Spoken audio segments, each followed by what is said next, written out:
Township Bidadi ಒಕ್ಕಲಿಗರ ರಾಜ್ಯ ಸರ್ಕಾರಕ್ಕೆ ಬಿಡದಿ ಟೌನ್ಶಿಪ್ ಪಾಳ್ಯಗಾರರ ನೀವಿಬ್ಬರು ಕುಮಾರಸ್ವಾಮಿ ಡಿ ಕೆ ಶಿವಕುಮಾರ್ ಇಬ್ಬರು ಪಾಳ್ಯಗಾರರ. ಡಿ ಕೆ ಶಿವಕುಮಾರ್ ಈ ರಾಜ್ಯದ ಮುಖ್ಯಮಂತ್ರಿ ಆಗಿದ್ದಾರೆ. ನಿಮಗೆ ವಿಧಾನಸೌಧ ಇದೆ, ಸರ್ಕಾರಿ ಬಂಗ್ಲೆ ಇದೆ, ಕಾವೇರಿ ಭವನ ಇದೆ. ಅಲ್ಲಿ ಕುಳಿತು ನೀವು ಸಂವಿಧಾನಬದ್ಧವಾಗಿ ಸರ್ಕಾರದ ನೀತಿ ಚಿಂತನೆಗಳ ಬದ್ಧವಾಗಿ ಯಾವ ರೀತಿ ನಾವು ಕೊಡ್ಬೋದು ಅಂತೇಳಿ ಅಧಿಕಾರಕ್ಕೆ ಕರೆದು ಸಭೆಗಳಿಗೆ ಕರೆದು ತೀರ್ಮಾನ ಮಾಡಬೇಕೇ ಹೊರತು ನೀವು ಬೀದಿಯಲ್ಲಿ ಹೋರಾಟ ಮಾಡ್ತಾ ಇರ್ತಕ್ಕಂಥವ್ರನ್ನ ಸವಾಲಾಕಿ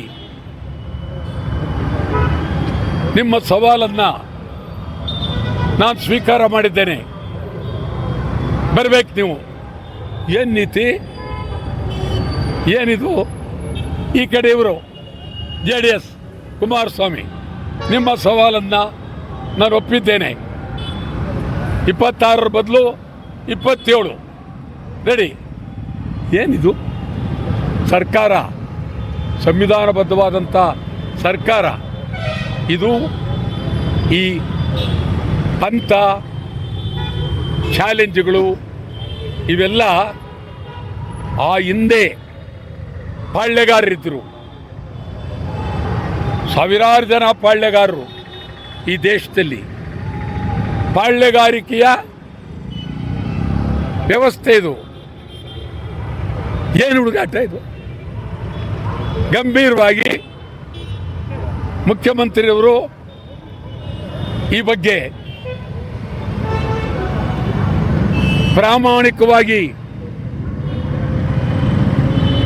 ಒಂದು ವಿಶೇಷ ಅಧಿವೇಶನವನ್ನು ಕರೆದು ಕನಿಷ್ಠ 1-3 ದಿನದಲ್ಲಿ ಅಧಿವೇಶನ ಕರೆದು ನಾವು ರೈತರ ಜಮೀನುಗಳನ್ನು ಪಡಿಬೇಕಾದರೆ ರೈತರಿಗೆ ಕಣ್ಣೀರಿಲ್ಲದೆ ಯಾವ ರೀತಿ ಜಮೀನು ಪಡಿಬೋದು ಅಂತ ತೀರ್ಮಾನ ಮಾಡಿ.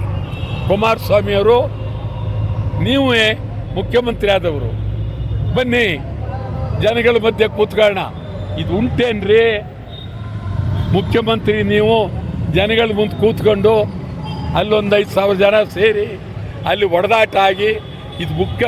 ನಿಮ್ಗೇನು ಇದ್ರ ಬಗ್ಗೆ ಚಿಂತನೆ ಇಲ್ವೇ? ಏನದು ಹುಡುಗಾಟ ನಿಮ್ಮದು? ಸವಾಲುಗಳು ಸಂವಿಧಾನಬದ್ಧವಾಗಿ ನೀವು ಮುಖ್ಯಮಂತ್ರಿ ಆಗಿದ್ದೀರಿ, ನೀವು ಪಾರ್ಲಿಮೆಂಟ್ ಸದಸ್ಯರಾಗಿದ್ದೀರಿ. ಗೌರವವಾಗಿ ನಿಮ್ಮ ಮಾತುಗಳು ಸವಾಲುಗಳು ಇದು ಒಂದು ರೀತಿ ಪಾಳ್ಯಗಾರಿಕೆಯ ಆಗುತ್ತೆ, ಆಗಕೂಡದು. ನಿಮ್ಮ ಸವಾಲುಗಳು ಬೇಡ. ನಾನು ರೈತರಿಗೆ ಹೇಳ್ತೀನಿ, ರಾಜಕೀಯಕ್ಕೆ ಬಲಿಯಾಗಬೇಡಿ, ರಾಜಕೀಯಕ್ಕೆ ಬಲಿಯಾಗಬೇಡಿ. ನಾನಂತೂ ಪ್ರಾಮಾಣಿಕವಾಗಿ ನಿಮ್ಮ ಜೊತೆಲಿದ್ದೇನೆ.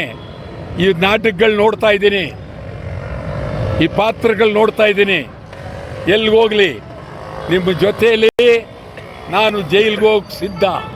ಹೆದರಬೇಡಿ, ಧೈರ್ಯವಾಗಿರಿ. ರೈತರ ಪರವಾಗಿ ಭದ್ರವಾಗಿ ನಾವು ನಿಲ್ತೇವೆ. ಇದು ಬೇಡ, ಯಾರೂ ಕರಿಬಾರ್ದು.